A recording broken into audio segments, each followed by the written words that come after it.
Bonjour et bienvenue chez Modette. Oui, bonjour à vous tous. Vous êtes de plus en plus nombreux à nous suivre maintenant. Et on vous remercie vivement pour ça.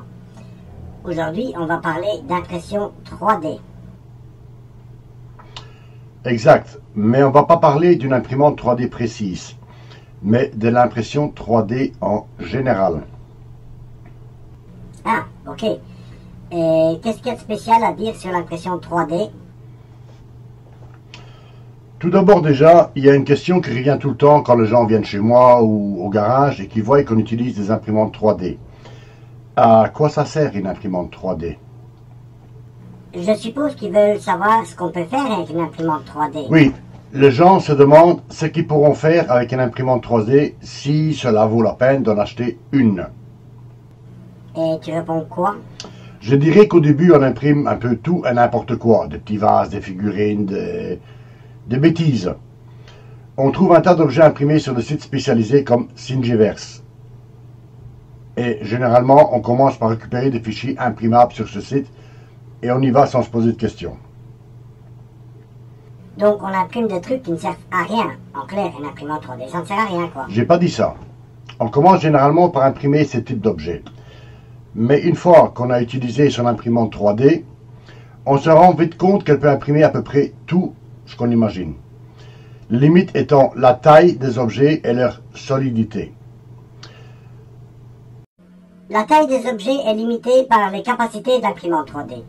Le plateau de l'imprimante vous donnera déjà une bonne idée de la taille que vous pourriez y imprimer, vu que ce que vous allez imprimer sera imprimé sur ce plateau. Donc, imprimer un caisson de basse pour y encastrer votre haut-parleur de 60 cm, je vous dire. Exact. La première chose à regarder lors de l'achat de votre imprimante 3D est donc sa taille d'impression. Ceci étant dit, sachez qu'il existe des imprimantes capables d'imprimer des objets d'une taille impressionnante. Il y a même des imprimantes qui impriment des maisons. Et c'est pas une plaisanterie, hein. Bon.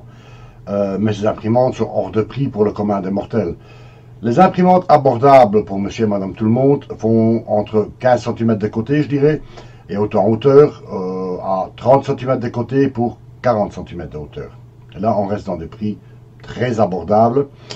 Et ça fait déjà une belle pièce avec ces dimensions. Hein. Donc, oubliez les impressions aux tailles immenses. Ok. Mais ça ne nous dit pas ce qu'on peut imprimer d'utile. On va y arriver tout de suite. Je parle juste de la seconde limitation avant, la solidité des objets. Bien qu'il existe divers types de filaments comme le PLA et l'ABS, entre autres bien sûr, hein, cela reste toujours des impressions dites plastiques.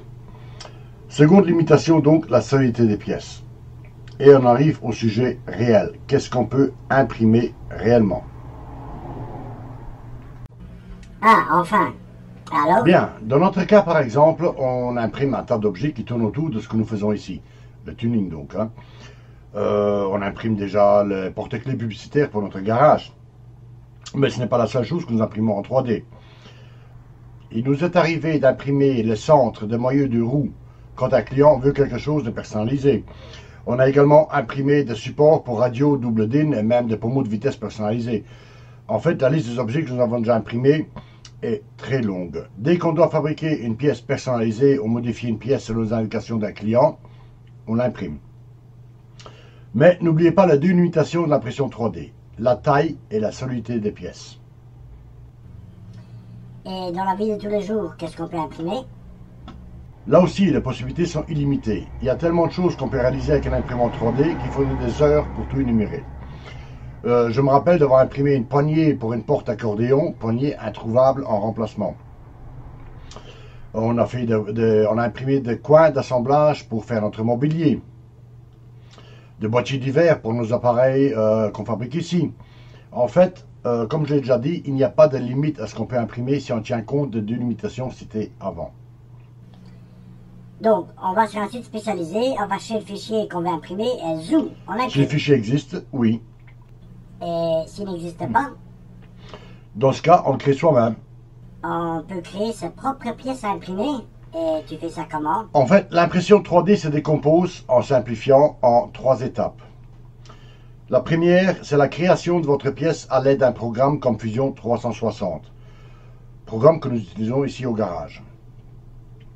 Par création de la pièce, j'entends faire le schéma complet de cette pièce, la dessiner pour pouvoir la réaliser. Il s'agit d'un dessin technique en 3 dimensions, dessin qu'on pourra tourner dans tous les sens pour visualiser la pièce. L'étape primordiale est certainement la plus compliquée. La deuxième étape est l'impression en elle-même, qui nécessite également un programme dédié. Et dans notre cas, nous utilisons le programme Cura, qui a le mérite d'être gratuit et qui fonctionne très bien, même si certains lui reprochent sa lenteur ou ses limitations. Et pour finir, la troisième et dernière étape, c'est la finition de votre pièce, c'est-à-dire selon vos besoins, le ponçage, la mise en peinture, le lissage, etc. En fait, toutes les opérations que vous pourriez entreprendre sur votre pièce brute pour la rendre plus présentable, pour l'intégrer, pour voilà. En fait, tous ces à côté, je vais dire, pour la rendre propre à ce que vous voulez faire avec cette pièce. Ah ok, 3 étapes donc. Ben, commençons par la première alors. Explique comment tu dessines tes pièces. Non, pas cette fois. Cette étape nécessitera une vidéo, peut-être même plusieurs vidéos, pour en faire le tour. Cette vidéo-ci est une vidéo d'introduction à l'impression 3D. Ce qui comprend les imprimantes 3D qui déposent du filament plastique, aussi dénommées imprimantes FDM, les imprimantes 3D à résine et photopolymération et les CNC. Ces petites machines capables de travailler le bois, l'aluminium et quelquefois même l'acier tendre. Ce CNC travaille en ôtant de la matière à un bloc que vous allez déposer sur son plateau. Contrairement aux impressions 3D qui, elles, ajoutent couche après couche de la matière à la pièce à imprimer. Mais dans les deux cas, on doit d'abord passer par la création d'un dessin technique reprenant toutes les caractéristiques techniques de la pièce qu'on veut créer. Mais comme je l'ai dit, on va y revenir dans une prochaine vidéo dédiée à cette facette de l'impression 3D. Ok, on l'attendra avec impatience. On a fini pour cette fois alors? Non, pas vraiment. Il y a une autre question qui revient tout le temps. Quelle imprimante choisir? Ah oui, bonne question. Alors, quelle imprimante tu nous conseilles? Aucune. Je n'ai pas d'imprimante particulière à vous conseiller. Dans toutes celles que j'ai achetées jusqu'aujourd'hui, il n'y en a aucune qui m'a vraiment déçu. Le problème qu'ont certaines personnes avec certaines imprimantes sont trop souvent dus à une méconnaissance de l'imprimante en elle-même. Je ne dis pas que toutes les imprimantes 3D sont parfaites. Je dis simplement que les imprimantes que nous avons testées ici n'ont pas de problème particulier et que font tout leur travail correctement. Pardon. Ceci étant dit, je dois préciser quand même que nous n'utilisons que des imprimantes de grandes marques, connues, ayant fait leurs preuves. De toute façon, je trouve totalement idiot d'acheter une imprimante de marque inconnue si on veut éviter des problèmes et surtout si on veut trouver une aide en cas de problème. Tournez-vous vers des marques comme Creality ou AlphaVice, pour ne citer que ces deux marques. Tous deux jouissent d'une très bonne renommée et surtout, on trouve un tas de sites spécialisés où vous pourrez poser des questions en cas de problème. Ceci étant dit, une petite parenthèse, j'ai découvert une imprimante, je vais dire une imprimante qui n'est pas très connue, qui n'est pas... Bon, c'est une imprimante de fabrication belge, ce qui a déjà le mérite d'être cité, qui a l'air vraiment au top. Mais bon, je vais essayer d'en acheter une et d'en faire un petit peu le test pour voir si réellement elle tient ses promesses. Donc, se fier uniquement aux grandes marques n'est pas toujours non plus. Quelquefois, il y a un petit outsider qui arrive et qui perturbe totalement le classement, quoi, hein. Donc voilà, on en revient à nos imprimantes de marque connue. Donc en dehors de ces deux marques, on évite, c'est ça? Non, pas du tout. Ce que je veux dire par là, c'est que vous devez vous renseigner d'abord. Faites une recherche sur Internet pour voir si l'imprimante que vous voulez acheter a une bonne ou mauvaise réputation. Peut-on avoir facilement les pièces de rechange en cas de besoin? Y a-t-il une communauté derrière la marque qui pourra vous aider pour régler votre problème? Cette imprimante souffre-t-elle de problèmes connus, etc., etc., etc. Voilà. Acheter une imprimante 3D pour un prix défiant toute concurrence, ok, pourquoi pas. Mais en cas de problème, vers qui vous allez vous tourner? Donc, faites une recherche. En clair, évitez les problèmes autant que possible, surtout si vous êtes novice. Dans les grandes marques, ce qui doit décider votre achat, c'est la taille d'impression de l'imprimante en fonction de vos besoins. La disponibilité des pièces, y a-t-il un marchand près de chez vous, ou pouvez-vous commander facilement par Internet les pièces de rechange? Et dernier point important, son prix. Pour deux imprimantes équivalentes, même dimension d'impression et même caractéristiques, choisissez bien sûr la moins chère. Ok, je pose ma question autrement alors. À quoi faut-il regarder avant d'acheter une imprimante 3D? En dehors de tout ce que tu viens de nous dire, bien sûr. Je dirais que tout d'abord, il faut regarder la taille du filament utilisé par l'imprimante. Le filament le plus utilisé dans les imprimantes 3D personnelles est de 1,75 mm². On trouve également du 3 mm², mais les plus difficiles à trouver. Donc, je vous conseille de rester sur l'imprimante utilisant du filament 1,75 mm². Ce filament se trouve partout et à très très bon prix. Second point que j'apprécie personnellement est la reprise d'impression en cas de coupure de courant. Une grosse impression prenant plusieurs heures et même plusieurs dizaines d'heures peut être interrompue par une simple coupure de courant. Bon, c'est pas tous les jours que ça arrive, mais ça arrive toujours quand il ne faut pas. Et bien sûr, ça arrive toujours quand la pièce est presque finie. Et je ne vous dis pas comment ça vous met le nerf. Hein. Non pas que ce point soit absolument indispensable à une bonne imprimante 3D, mais diminue fortement la quantité de calmant absorbé en cas de problème d'alimentation électrique, croyez-moi. Point suivant, la reprise d'impression en cas de fin de filament. Et là, j'insiste sur ce point parce que cela arrive à tous les possesseurs d'imprimantes 3D de devoir commencer une impression parce que la bobine de filament ne contenait plus assez de filament. Et là aussi, c'est toujours à la fin de l'impression que ça arrive. Ben oui. Donc voilà. Bien sûr, la taille d'impression possible doit être la première chose à regarder. Mais ça, je l'ai déjà dit. Hein. Certains vous diront de choisir une imprimante 3D capable d'imprimer avec des filaments ABS, plus solides que du simple PLA. Le PLA étant le filament le plus utilisé à l'impression 3D. Hein. Je ne suis pas d'accord avec cette vision.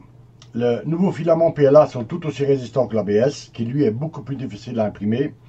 Et de plus, son impression dégage une fumée, une odeur, une petite fumée, on va dire, nocive. Voilà. On peut aussi regarder avoir un plateau chauffant, utile pour l'accroche de la pièce à imprimer. L'accroche étant le fait que la pièce à imprimer reste collée au plateau tout le long de son impression. Il est facile à comprendre que si la pièce bouge lors de son impression, l'impression sera ratée, il faudra la recommencer. Si vous respectez ces quelques recommandations, je pense que vous allez vous éviter un tas de problèmes par la suite. En fait, tu ne te mouilles pas pour commander l'une ou l'autre imprimante, c'est bien ça? C'est pas une histoire de se mouiller ou pas, c'est tout simplement que l'impression 3D est sujette à divers problèmes. Et pour un novice, on est obligé de passer par ces problèmes. Souvent dû à un mauvais réglage ou à l'utilisation erronée de l'imprimante en elle-même et non pas à l'imprimante proprement dite. Donc les imprimantes sont souvent incriminées pour des problèmes dus à une mauvaise utilisation de celle-ci. Et je ne veux pas mettre l'une ou l'autre imprimante en avant ou déconseiller une imprimante sans réelle raison. Ceci étant dit, bien sûr, il existe des imprimantes qui ont réellement des problèmes. La rigidité du châssis, enfin bon, il y a certaines imprimantes qui ont été mal conçues. Voilà. C'est pourquoi je vous dis de choisir une imprimante de grande marque connue. Je ne suis pas sponsorisé par aucune marque, donc je ne vais pas mettre une marque en avant. Je précise que même si nous étions sponsorisés, ça n'influencerait pas mon avis. Une bonne imprimante reste une bonne imprimante, et une mauvaise imprimante reste une mauvaise imprimante. Mais comme je l'ai déjà dit jusqu'ici, je n'ai pas encore rencontré de mauvaise imprimante. Je vous dis tout simplement cela suite à certaines vidéos que j'ai vues où l'imprimante paraît réellement avoir un problème. Voilà. Donc, clairement parlant, évitez les imprimantes 3D de marque inconnue. Tournez-vous vers n'importe quelle imprimante de marque réputée et connue. Mais avant tout, apprenez à utiliser votre imprimante 3D correctement et apprenez à détecter les problèmes et à les résoudre. Et pour cela, il vous faut de l'expérience. Donc, pour conclure, ceci est le numéro 0 d'une série de vidéos traitant du sujet des impressions 3D. Vidéos abordant toutes les facettes de l'impression 3D. Bien, en gros, les vidéos à venir vont traiter le sujet suivant. Numéro 0, cette vidéo donc, que faire avec une imprimante 3D et quelle imprimante choisir. Numéro 1, montage et réglage en détail de son imprimante 3D. Numéro 2, Cura, ses fonctions et ses possibilités. Numéro 3, Fusion 360, dessiner ses propres pièces pour l'impression 3D. Numéro 4, le post-traitement des pièces imprimées. La vidéo numéro 3, celle traitant de la conception de vos pièces, risque d'être répartie en plusieurs vidéos. Le sujet étant trop vaste pour être condensé en une vidéo de durée acceptable. Voilà donc pour cette introduction. Allez donc voir nos vidéos traitant de diverses imprimantes 3D déjà testées et des autres vidéos sur l'impression 3D en général. et on vous dit à la prochaine fois. C'est bien ça. Donc, à la prochaine fois et portez-vous bien. Au revoir.